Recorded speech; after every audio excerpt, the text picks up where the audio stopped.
Today we're going to tie a bead head version of a gold-ribbed hare's ear. And as typically with the flies, I like to go ahead and pinch the barb of the hook down before we get started. And for this fly, there's additional reasons for doing so. Usually I like to do that because if we're going to pinch the barb down, it's better to do it before we tie the fly in case if the hook breaks, but it makes it faster to unhook the fish and release them. It also will aid us with a beadhead fly of letting the bead go around the bend of the hook, and then there's the safety factor. If we happen to hook ourselves, it makes it easier to remove the fly. Now, when adding this gold bead, there's a hole that is countersunk on the backside, so what we want to do is put the tip of the hook through the smaller hole, and then that'll let us thread the bead onto the hook before we put the hook into the vise. And then we try to have the shank of the hook parallel to the tabletop. Then we can come back and before I add the thread, in this case I'm going to put a little bit of wire on the fly. This is lead-free wire, and I'm going to put about 6 wraps, and then I'm going to pinch the wire right there and wiggle it to get it to break. And then I'll slide this back in that countersunk part of the bead just to help hold the bead in place, and it adds a little bit of additional weight to the fly. And that's something that when you're tying this fly, then you can choose the number of wraps that you want to use to have the weight be appropriate for the stream that you're fishing. So you can go with no added lead-free wire up to about 8 to 10 wraps and stuff to change the weight. Then if we're adding the thread onto the fly, place that over the top, spiral wrap forward 3 to 5 times, come back over the top of it, and we've got the jam knot. We're going to take the excess piece of thread, that's called the tag end, and we're going to trim that off, and then we're going to lay down a base of thread for the rest of the fly, coming back to the end of the shank, which is right where the hook begins to start its bend, and then we'll come back forward over here. That will prevent the weighting wire from moving around on the fly, and we'll come back to the back part of the hook. And I don't know if you noticed, but as we're working right here, I'm pulling the thread up to try and avoid the point of the hook, because the point of the hook can sometimes cause the thread to be sliced. Now we're in the position where we're going to add some barbs of feather to create the tail of the fly. And there's 2 different versions of the hare's ear fly. Some of them are using actually the guard hairs from the fur of the rabbit to create the tail. Others use a either pheasant tail or brown hen hackle to create the tail, and the feather tail barbs used for the tail is much more common in the area that I do my fishing, and they're a little bit easier for a beginner to work with, so we're going to use that for the fly.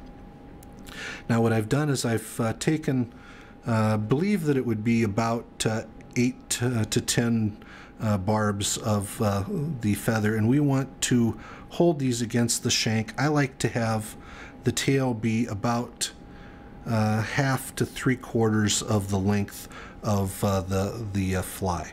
And so once we've measured that against the shank, I'll transfer that to my other fingers, set that on the hook shank where I want to tie it in, and then we'll come up, make a little loop of thread between my finger and the thumb, and pull that straight down so that the barbs are now added right on the top of the hook shank, and they're not twisted over on the back side. And then what I'm going to do is I'm going to come forward a little bit with some spiraled wraps just to lash that down better against the hook shank and fill in some of the space behind the lead-free wire. And then we can trim that off and come back to the place where we tied in the tail, and then let the thread hang there. I'm going to add a piece of gold tinsel that we'll use to create the ribbing for the fly. It adds a little bit of segmentation to the body and makes it look more like the living insect. And so a gold-ribbed hare's ear is something that is frequently used to imitate certain types of mayflies, sometimes golden stoneflies, and it can also be used to imitate a scud under certain conditions. And so now we're ready to begin dubbing the body. And so you notice that I've taken a pinch of dubbing, which is basically mixed fur and a little bit of flash fibers and stuff in my hand. And what I'm going to do is wet my fingertip a little bit, and I'm going to pull out a very small amount of those fibers, and I'll pull a little bit of thread off of the bobbin. And what we're going to do is set that on the thread and twist it to turn the thread into almost a yarn. And so again, if you wet your finger, just a very few fibers, and what we'll do is we'll build up thickness, but it's better to build up the thickness a few fibers at a time and stuff rather than grab a big clump and try and do it all at once, because this way the fibers are locked onto the thread and we get something that doesn't come apart as easily. So you see that I'm now just going back and putting a second layer over the top of the first to build up the bulk that gives it the size that I want. And what I've created now is a length of thread that has the dubbing on it that we'll use to create the body of the fly. And so I'm adjusting this, and I like to bring the gold rib forward and put one or two wraps of the dubbing behind that, and then we'll pull this out of the way, and we're going to take the dubbing and we'll essentially just wrap that around the hook shank so that we're creating a fairly narrow body. Now I could do this right here if I want something that's a very sparse body, or if I want to make it a little bit thicker, I can actually come back and add additional wraps there. And if I don't have quite enough material to get it to the look that I want, then I can even add more on to the thread and adjust the length. So that way we don't have to worry about was it the perfect amount before we get started. And if I'm working with spring creeks, I maybe would want to have a little bit thinner body. If I'm working rough and tumble streams from out west in Montana, I probably would want it to be a little bit more full. And so once we've got the abdomen done, then I'm going to take this ribbing and I'm going to spiral it forward. And so that pulls down into the dubbing and creates some different segments that relate to what we see in the body of the insect. It also does some neat stuff in that that little gold that the ribbing provides, it will add some flash to the fly and stuff as it's going through the water column. So now we're going to go up and build the thorax of the fly. And before we do that, we're going to take some of this brown antron thread. We could also use pheasant tail barbs or turkey feathers. I happen to like working with this brown antron because that will create the darker splash of color that you have for the wing pads of the fly.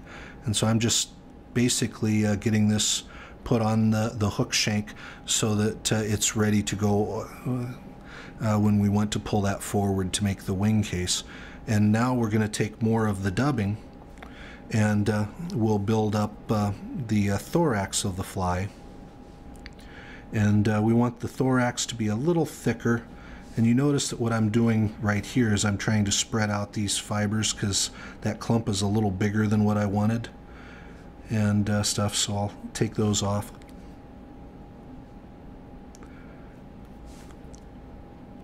And for this part of the fly, we're actually going to intentionally make it quite a bit more shaggy.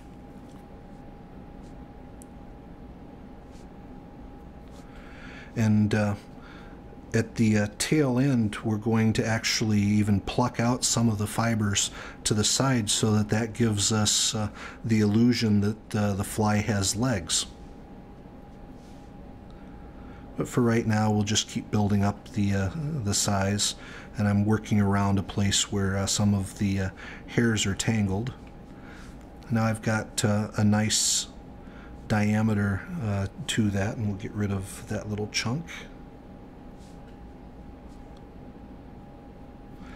And you'll see that this is quite a bit thicker than what the part was at the abdomen, and we're doing that just so that we can come back and have several layers right here. And I want to add even a little bit more material to this so that we've got plenty of thickness when we're done.